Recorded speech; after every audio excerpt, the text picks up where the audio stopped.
Hey, it's Jack from Kinotone, and this is Sparks.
Sparks is a stereo sound sculpting toolkit with a 100% analog signal path. It's designed to be used with guitars, synths, drum machines, full mixes, or any audio source. The combination of controls lets you customize effects ranging from fuzz to harmonic tremolo to auto-wah, compression, and more. It's a super flexible device that you can use in a lot of different ways, but the interface is surprisingly simple. Sparks offers 6 onboard presets, and you can save up to 32 using MIDI. So at its core, Sparks can color your signal, sculpt the harmonics, and create motion. You can think of it as having a few sections: Waveshaping and Utility controls, a state variable filter, and the LFO and envelope follower. In this video, I'll show you the basic controls, and then we can dial in some patches from scratch. Sparks also has an internal synth engine, but we're going to cover that in its own video. Sparks defaults to stereo in, stereo out, and to use it in stereo, you'll need TRS-style cables. But the default setting will work with TS cables for a mono setup. You can also split a mono signal into stereo, which is what I'm doing here. Each of the knobs on Sparks has a primary and a secondary control. Primary controls are labeled black, secondary controls are labeled white, and you tap the layer button to access whichever controls you want to edit. The layer LED lights up to tell you when you're on the white layer. These layers have distinct LED colors. Primary is blue and secondary is white, and you'll notice that each knob gets its own LED. The LED conveys the real-time intensity of the setting, increasing in brightness as you rotate the knob clockwise. When you switch between editing a knob's primary and secondary control, the physical position of the knob and its parameter may be momentarily misaligned. So for example, here I'm adjusting the filter mode. When I tap Layer to adjust the blend control, you'll see the LED reflects 0, but the knob is at 100%. When this happens, the controls become relative, meaning that the knob will attenuate or increase the parameter based on the actual amount of space that's available. Once they match up, the knob will start tracking the setting as you'd expect. This sounds complicated, but it's actually really simple. The reason we do this is so you don't hear jarring changes or jumps in volume when you switch between the layers and adjust settings. This makes Sparks much more usable for live performance. If at any point while using Sparks you feel like starting over, there's a super easy trick to achieve a clean signal. To reset all of the black and white controls to a transparent state, simply hold down Layer for 3 seconds. Same goes for any modulation. To clear all LFO mappings, hold down LFO map, or to clear envelope mappings, hold down ENV map. You can hold down any combination of these 3 buttons depending on what you want to reset. So right now, we're starting from a blank slate. I've got my guitar plugged into Sparks, which is splitting it into stereo. This runs into a pair of Fender amps which are mic'd up and connected to my audio interface. Sparks provides some flexible wave shaping and utility controls so you can dial in just the right distortion for your instrument and taste. The center knob lets you set both gain and level. Gain controls the amount of distortion applied, and level controls your overall output volume. This allows you to fine-tune things so that when the pedal is bypassed, your clean signal matches the volume of Sparks when it's engaged.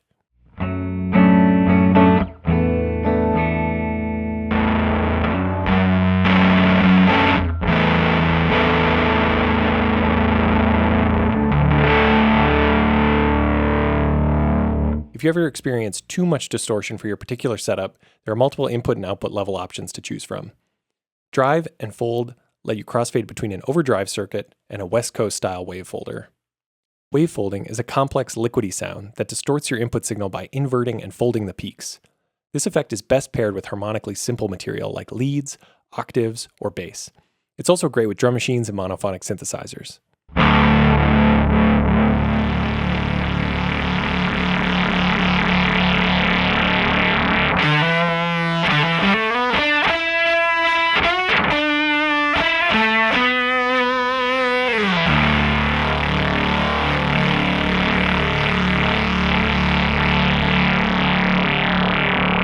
The low cut control is a pre-distortion high-pass filter that allows you to adjust the amount of low-frequency content passing through to the drive and fold circuits. It's a pretty essential ingredient in most classic drive circuits. Twisting low cut clockwise removes bass and brightens your tone, which can be ideal for adding clarity to dense polyphonic material.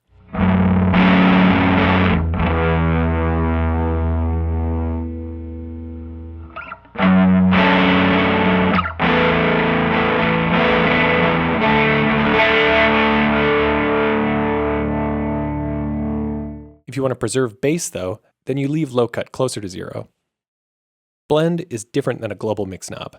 Twisting the blend control introduces more of your dry signal from 0 to 200%. You can use blend to set the volume of your dry signal, and then use level to set the volume of your wet signal.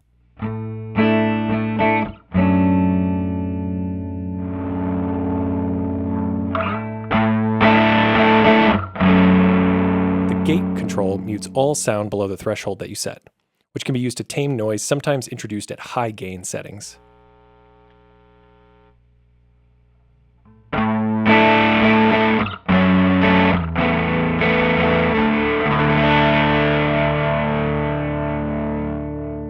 One thing to note is that this control does not get your dry signal by default, but you can configure it that way if you want to. Sparks has a state variable filter after the drive. This lets you morph between high-pass, bandpass, or low-pass filter types to sculpt your harmonics. This filter complements the distortion circuits, but you can always set gain to 0 if you just want to use the filter on its own. Cutoff adjusts the filter cutoff point. What this does depends on how your mode knob is positioned. Filter mode options are high-pass, bandpass, low-pass, or anywhere in between. With mode set to high-pass, rotating cutoff clockwise removes bass.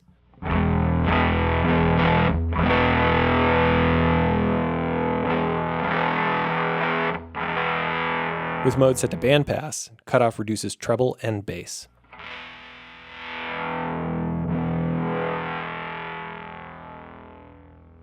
With mode set to low pass, rotating cutoff counterclockwise removes treble.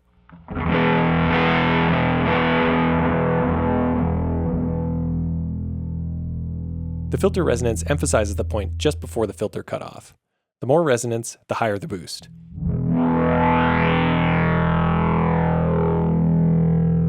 At max resonance, the filter will self-oscillate.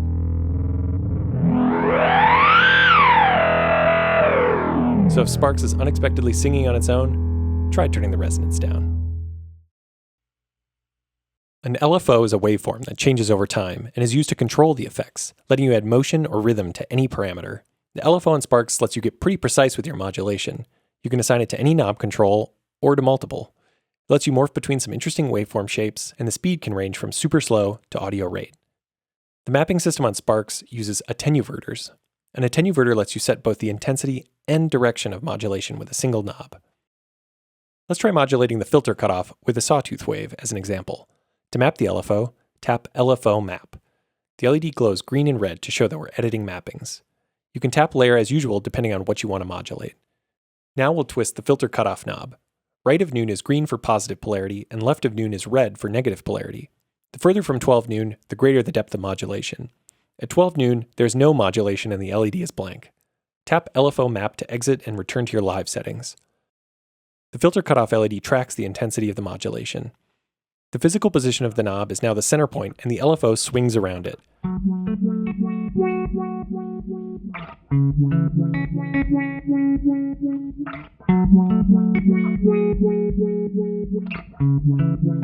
You can adjust the intensity of the effect or turn it off by mapping it again.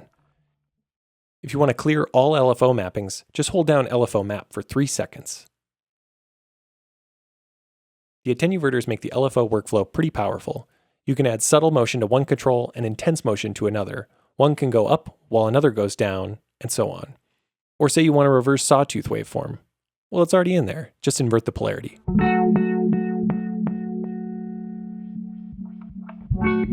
Rate controls the speed of the LFO.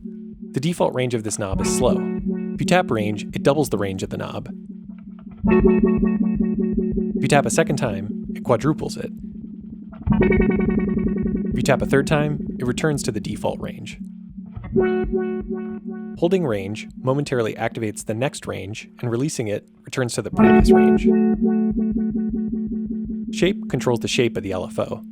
You can crossfade anywhere between 6 waveforms: sine, triangle, sawtooth, square, sample and hold, and random ramps. The spin control shifts the left and right LFO channels out of phase to create stereo movement. At fully counterclockwise, the left and right LFO channels are in phase, so spin is effectively off. At noon, the left and right channels are completely out of phase. Fully clockwise, the left and right LFO channels are shifted 360 degrees. We'll showcase the spin control more later when we create some patches, but this is really the heart and soul of how you can use Sparks to create interesting variety across the stereo field.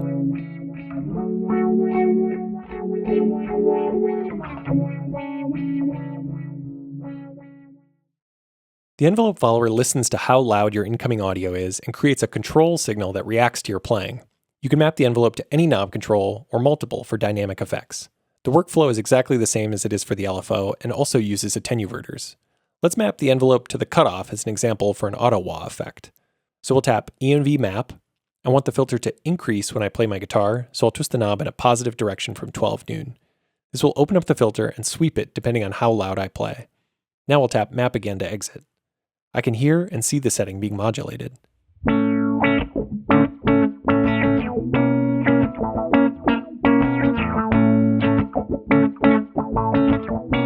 Attack controls how fast the envelope follower tracks your input signal, ranging from snappy, which is fully counterclockwise, to slow, fully clockwise. Sense stands for sensitivity, and you can think of this like a gain control for the envelope follower. Since input material can vary a lot, you may want the envelope follower to be more or less sensitive. To set the sensitivity, play your instrument and adjust the sensitivity knob until the LED seems like it reaches its max brightness.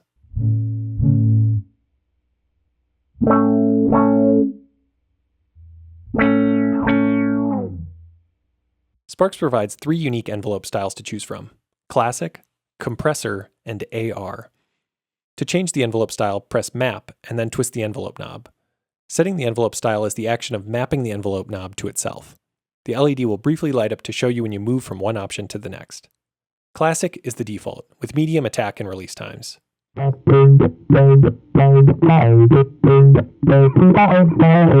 Compressor provides fast logarithmic attack and medium release times. With attack set to noon, it mimics the response of the vinyl sim compressor. This is essentially an analog version of the compressor in our pedal ribbons, but with flexible timing controls.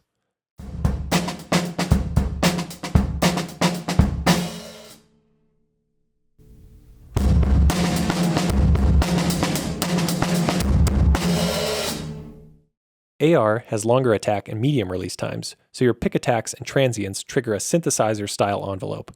This is useful for auto-swell and reverse tape simulator sounds. Let's cover how to load and save presets. Sparks has 6 onboard presets that you can activate momentarily or latch. The momentary action can work as a really interesting performance effect, where you hold down the foot switch to engage your preset, and then release it for a rapid transition back to your live settings.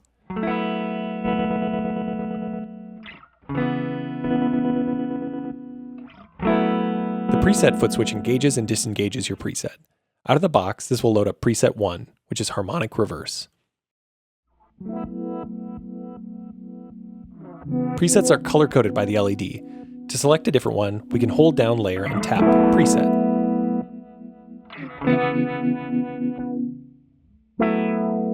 To save your settings, you can either modify and overwrite an existing slot, or you can save your live settings into a slot.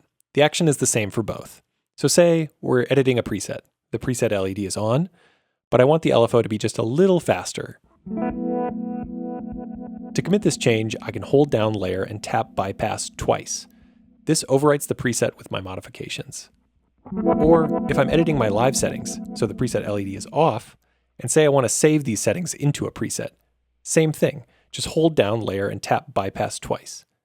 I don't actually want to overwrite this one, but if I did, it would save these settings into the current slot. If your setup leaves you without free hands, there's an alternate way to load presets that you can do just using your feet, which can be really useful for live performance. If I hold down bypass for 3 seconds, the LED starts to glow. This indicates that the bypass foot switch is overriding its normal functionality. Now if I tap bypass, you'll notice the preset LED is cycling through the presets. And to load one, we can just engage the preset foot switch. If you want to be able to live audition your presets, just make sure the preset foot switch is engaged while you're toggling through them. To return the bypass foot switch to normal operation, hold down bypass again for 3 seconds.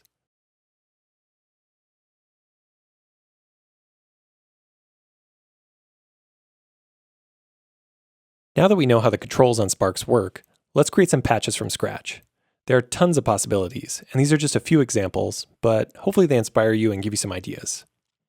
Let's start by building a practical drive sound with some parallel compression on a clean blend. To start, let's reset Sparks to a transparent state. To dial in my drive setting, I'll turn level to 0 and gain to 100%. Now I'll increase level until my bypass tone matches Sparks when it's disengaged.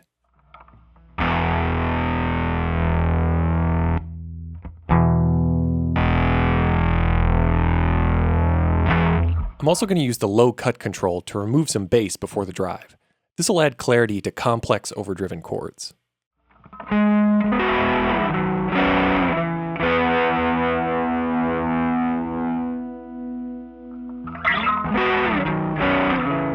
I've got the drive sounding how I want, so I'll set the level to 0 for a moment so I can focus on my clean blend. I'll bring in some clean signal with blend, and let's apply some compression to it. I'll tap ENV, set the envelope style to compressor, tap ENV again to exit.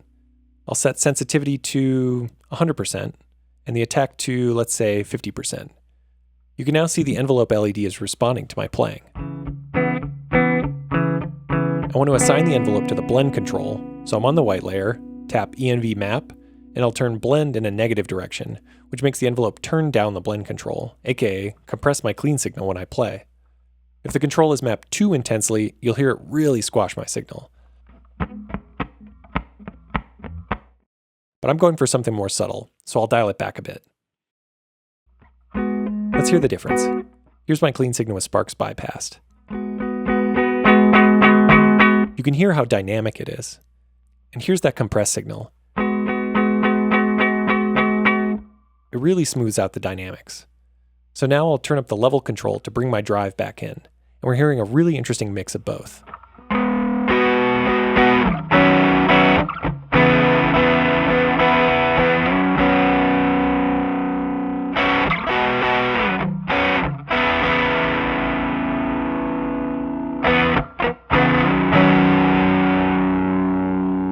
Now if you want to do a little post-drive tone shaping with the filter, you can set the mode to low pass and then rotate cutoff to start removing treble. You can also add a subtle amount of resonance for some upper mid-range emphasis. If you've got too much bass, you can dial back the mode knob a little bit. If you set mode to bandpass, it will give you kind of a cocked wah sound. And setting it to high pass gives it a sort of chainsaw HM2 effect. I'm going to emphasize that by rolling back low cut and the blend control.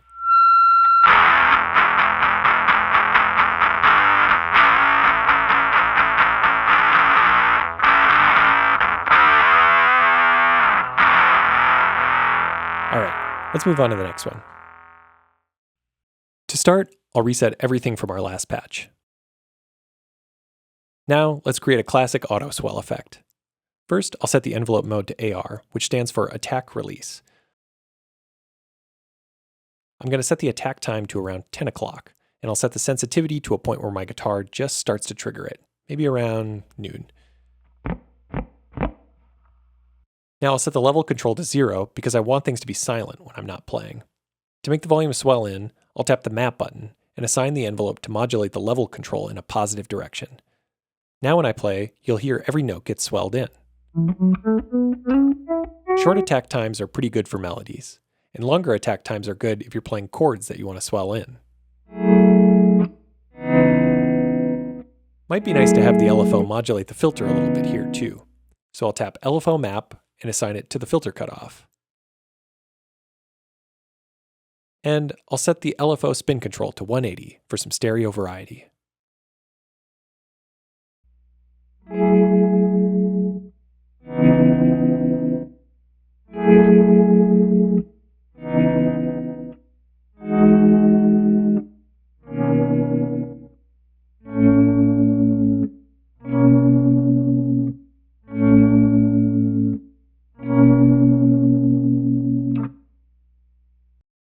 So again, let's clear things out. Now I want to show you how to create one of my favorite harmonic tremolo sounds on Sparks. First, I'm going to tap LFO map and assign the LFO to modulate the filter mode at 100% positive intensity. Now I'll turn the filter mode here to maybe noon. What this is going to do is give me this shift between high pass, band pass, and low pass, so it sweeps back and forth. The center frequency of that is set by the cutoff knob. Now we have this great harmonic tremolo.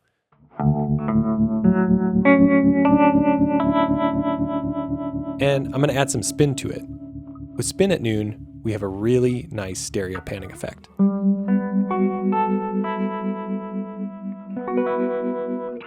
Now this is already stunning, but I would love it if the rate of the LFO responded to my dynamics. So I'll set the envelope style to classic, and while I'm in here, I'm going to map the envelope to modulate the LFO rate in a positive direction. And that sounds like this.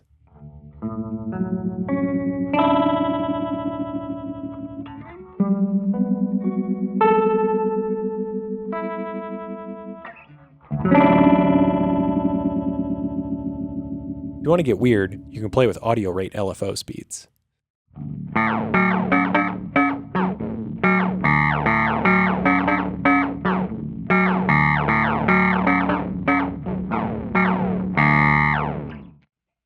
So I'll clear out the last patch, and here's another one that's a lot of fun. You can use Sparks for textural effects that sound kind of like a dusty record or a crinkled up piece of tape. So I've got level set to 0, and now I'm going to set the LFO waveform to random ramps and map the LFO to the level control 100% in a positive direction. What this will do is open up the level, but in a really interesting sputtery way. Let's increase the LFO rate to make it more dramatic.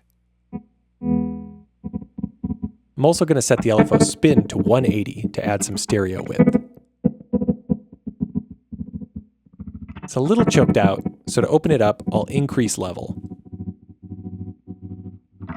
Now we can go back and forth between this sputtery record sound, and if I slow down the LFO rate, it becomes a beautiful rhythmic but random tremolo effect. If you think it's too gritty, you can reintroduce some definition with the blend control. I think this makes it a bit more useful in a musical context because there's texture, but you can still hear the pitches of the notes.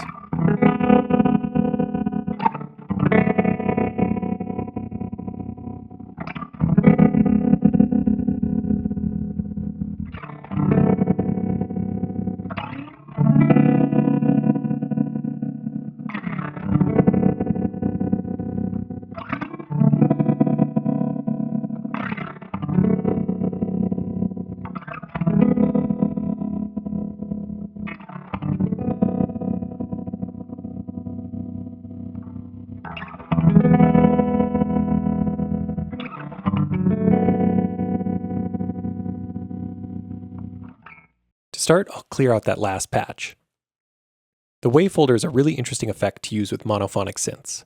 I'm going to show you what it sounds like on a Korg MS-10. I'm just using a simple triangle wave on the synth itself, which sounds like this. Now I'll engage the pedal. I'm going to set the drive fold knob to fold, and then adjust gain and level to taste.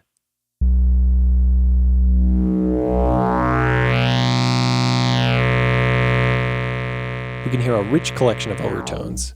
The Wavefolder has so much gain that you can hear a little noise coming from the synth, but I can use the gate to get rid of that noise. One cool thing we can do is engage the LFO and map it to the gain. We can now hear the harmonics changing over time. We can add some spin for a little stereo movement. Now let's map the LFO to the filter cutoff too.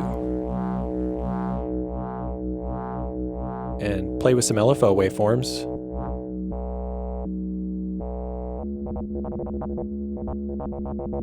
Let's crank the resonance.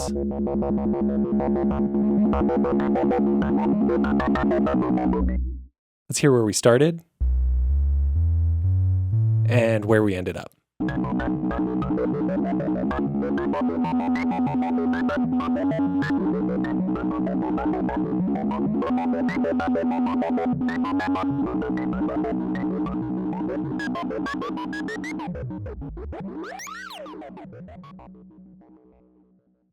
So as you can hopefully tell, Sparks is a really versatile analog processing tool. You can add harmonic content, you can subtract it or shape it, and add motion to things using the LFO and envelope follower. If you'd like to order Sparks, you can head on over to KinotoneAudio.com. We'll share more tips and tricks on how to use our products in future videos, so if you like this kind of thing, subscribe to our channel. Thanks so much for watching.